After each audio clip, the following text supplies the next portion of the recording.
Hello everybody, this is Allert interviewing China Clarke, having a quick chat. I've just seen him do some sparring with Jamie Kelly, and I had a spar with him as well. Hi China. Alright, Wayne. First met you a couple of years ago when you boxed at Ellen Road. You won that fight. Obviously since then you've moved on a bit, progressed quite a bit, and you beat Wadi Camacho to win the English Cruiserweight title. Since then, Wadi entered prize fighter a few weeks back now and he won that. Were you ever approached to being prize fighter, or would you consider being in it? I wasn't, but I mean, after my last fight with my asking, the first reaction was prize fighter.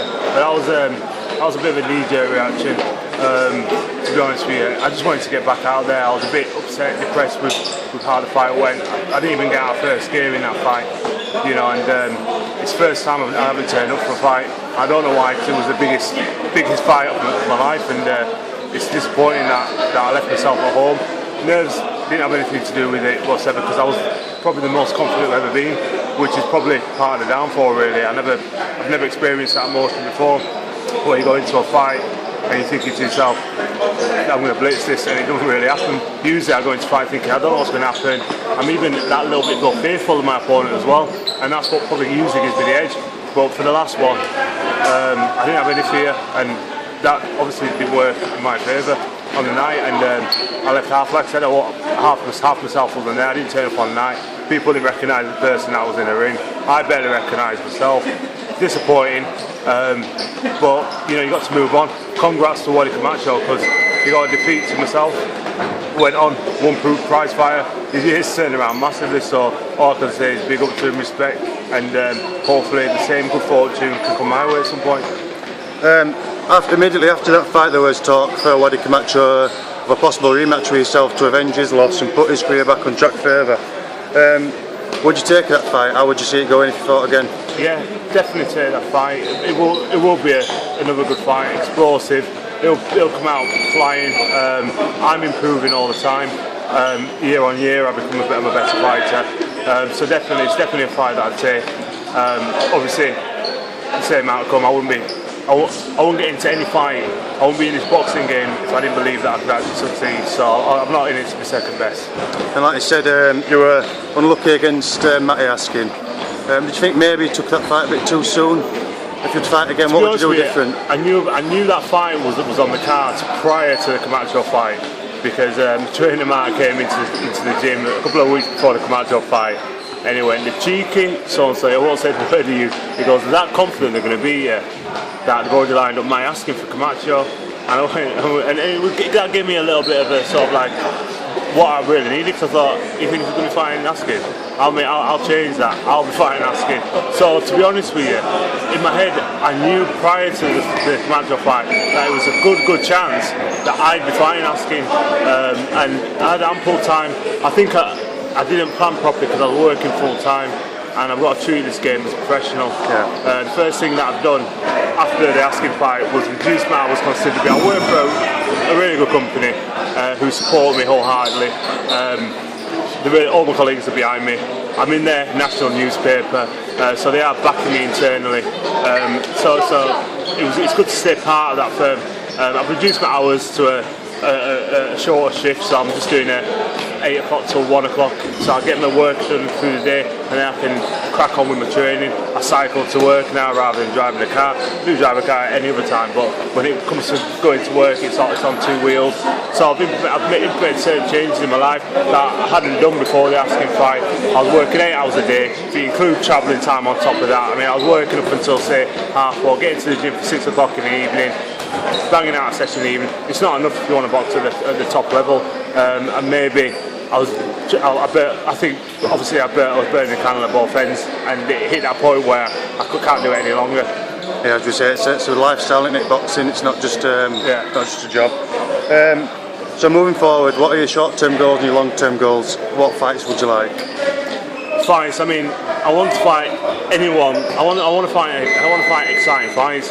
Fights that interest me most are the ones that will have a good tear up, to be honest with you. I'm in this game to entertain. That's why I'm so disappointed as well. I keep on having on with the last fight, because a lot of it was my fault. For some reason, the punches weren't coming off, and that's totally what I'm against. I want to entertain the crowds. That's why I got into boxing. So I mean, the cruiserweight division is wide open, and there isn't anyone that I won't fight. For the next couple of months, because after the asking fight, I've had to go back to the drawing board, and that meant having a couple of months off in this country anyway. I don't know about worldwide, but the boxing season does kind of close down around June, July time, and it kicks back up again in September. So it's unlikely that I'll be fighting before the end of this season. But there's a lot of things that I'm working on, and expecting an explosive back end of 2013, 2014 for me, because it's definitely not the end of the China Clarke story. Yeah, well, boxing at the minute is on fire. There's loads of good divisions, and cruiserweight division, a lot of people might not know about it, but there's some massive names in it. There's Steve Cunningham, there's Marco Up, Lebedev and Guillermo Jones. They had an awesome fight a couple of weeks ago. There's also Ola Afalabe. How long do you think it is until you can see yourself fighting the likes of them? You know something, I'll give myself about a year.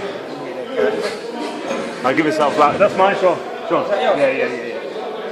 I'll give myself about, before I've got myself to see, that knockback with the asking fight has knocked me back probably about a year. I'll give myself a couple of years. I mean, I was sparring with John Lewis Dickinson for that asking fight, and 10 days prior he was boxing as well the weekend prior to my asking fight. I mean, I went 12 rounds with John, and we're very competitive when we spar, and very close as well. It's a good spar, strong spar, and you can't really split much between us in the sessions. And he says it and I said it. I said to him, you know, I probably won't get better sparring than this domestically, and he said the same thing back. You know, I won't get the same level of sparring from anyone else. And that's the sort of fights that I want to be in, fights that people have paid to watch and be happy to pay to watch, and that's not what they got from the asking fight, and I just want to apologise to those people that tuned in, especially to watch that fight. Just sorry for it. Well, Jan, obviously we're at your gym now, and there's loads of kids about. It's a full gym. Some really young kids down here. What was it that first got you into boxing? How old were you? What do you like about the sport? I got into it quite late, to be honest with you. I was into football like most kids are. It's a natural sport to get into from school and what have you. I didn't make it, my little brothers did, and when my bros made it, they started at Wolverhampton. I think I took the back seat then in football, being 2 years older. And I just walked past a boxing gym and I thought, let me try that out. To be honest with you, it was my passion for wrestling. I loved wrestling. So when I walked into a boxing gym and I saw the ring, all I wanted to do was jump off the ropes, clothesline people. And then I took it quite serious. But I mean, when I was younger, I was a smoker. Started smoking at the age of 13. So I wasn't a fitness. I was fit. I was good. All sports. I was a jack of all trades, master of none. And so I had to go at the boxing. Had a few fights at amateur at the age of 18. Packed in. And then I always wondered if, only if. So I got back into it at 24, and it's been a long road back, because I've had to literally cleanse my body, finding myself, and discovering that this was the route that I wanted to go down. And what's great about boxing is that you don't need to be picked for it, you pick yourself for it. You say, I want to do that, you just do it. Unlike football, you need someone else to say, I'll have him in my team. That's not the case with boxing. If you've got the heart, you've got the desire, you've got the want, the will to do it, you put yourself forward, you put your name in the hat, and then you're in the mix of things and you're just going. That's what's happened with me. I had limited ability, especially when I got back into it, but I had a heart, I had the desire, and I had a good chin. And you got a combination of those things, you can build on the skill. Yeah, build on that. With your fans head on now, what fight would you most like to see in the future? Across the divisions. Good question, but to be totally honest with you, I mean, I love to watch. I still haven't seen the Froch and Kessler fight, which I'm ashamed to say. I have Sky Sports at home. I won't pay subscription, unfortunately, but yeah, I mean, I need to watch that fight. To be honest with you, I like Kell Brook as a boxer, you know, so I like to see him in action. But I'm not one of those people who really want to see a fight. I don't think that's because I'm a boxer myself. I'm so wrapped up on what I'm doing that it's hard to see it as a fan. I do watch a lot of boxing. I don't watch a lot of live boxing. The reason for that is because I don't have it at home. I'm either working or studying a lot, socialising, networking. So it don't give me a lot of time to watch a lot of boxing live, and it's one of those things that's difficult to do when you're around people, because being a boxer, people naturally always go, so what do you think about that round? You can't watch a fight in peace. It never happens. Yeah. So unless I'm on my own, I can enjoy and sit down and watch the fight. But if I'm with other people, understandably, my opinion's always asked for, and a bit frustrating now. So yeah, I'm not one of those who I don't really. I enjoy when Mayweather's fighting and what have you, and big fights are coming up, and Pacquiao's. You know, I know Pacquiao's not going to be fighting. No, Pacquiao's not fighting. He's not doing number 4 with. I've forgotten his name now. Marquez. I know he's ruled out. Well, Marquez has ruled himself out of it. Yeah. I suppose that'd be a good fight. But I know Marquez was getting beaten anyway up until he knocked Pacquiao out. Maybe that'd be a good fight again. But you know, like I said, I can't even see a fight. I can't call a fight that I'd love to see because I just like watching boxing in general. Obviously, there's been some great fights down the years. Like I said, there were Guillermo Jones and Lebedev a few weeks back. That were a cracking fight. What's been the best fight you've ever seen? The fight that I know, the fight that I enjoy watching, and it wasn't a world title fight. It was a Gatti and War trilogy. Loved the first one, especially round 9. And you know, I just love everything that it's about, what it stands for, what it represents, the bond that they had between them both. That's what I think keeps me in the sport. Watching fights like that, that's what keeps me in this sport. You know, and I'd love to be in a fight like that myself. A belt wouldn't even need to be up for grabs. When I fought Camacho, I wasn't even concerned about the belt. I was fighting at Wembley. I got told, do you want to fight a guy at Wembley Arena? And it was like a no-brainer. It was like, of course I do. You know, I didn't know anything about this guy. There was nothing on you. Well, there was a 1-minute clip of him on YouTube. You know, nothing about him. But the fact that I was fighting at Wembley, I thought, this is my opportunity. This is what I've been waiting for. And that's the type of stage I want to be on. And I want to be more fights like that. So hopefully things do happen. So obviously you'd love to box somewhere like MGM Grand and Jesus Palace. That'd be the dream. Obviously, off the back of my last performance, that's not going to happen. But I'm going to have to make those changes and make sure that dream's still alive. While I'm still in this game, while people are still asking me for sparring, I'm still performing behind the scenes, I know I've still got it. Like I said, I'm always improving. I'm always improving. I have not matured yet fully as a boxer. I've still got a lot more experience. I've only had 13 pro fights. I've still got a long way to go on my journey. Like you said, you spar anyone, and Johnny Nelson recruits away. You went all around the world sparring. Sometimes you've got to do that if you're willing to do that. That might be a good avenue for you to go down. To be honest with you, right now it's I'd love to do all that. It's money, but I'm comfortable in the sense where I don't have to rely on anyone else. You get a lot of people in the gyms, and I've been like this at times in my life where I'm literally living hand to mouth because what you sometimes make in this game, you're putting back into it, buying training kits, gloves, head guards, you know, but it's not meant to be easy, because if it was easy then everyone would be doing it and then there'd be more competition. That is part of the battle as well. It's meant to sustaining yourself through the hard times, so you appreciate more when you come to the good time. It's part of the battle. It's a mental game as well as physical, and that's part of the mental. So yeah, I'd love to do all the travelling. You know, hopefully that does happen in the next couple of years.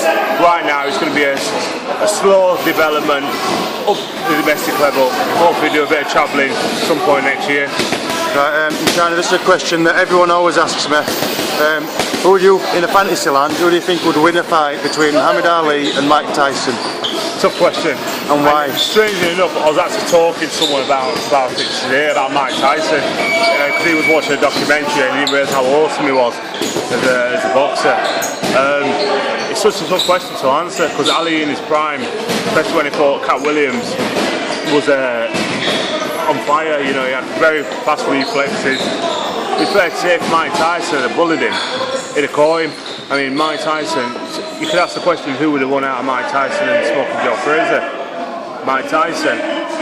But yet Joe Frazier bullied Muhammad Ali when Muhammad Ali was kind of in his prime, you know, he was in his younger years. So, you know, it's fair to say that it could be Mike Tyson.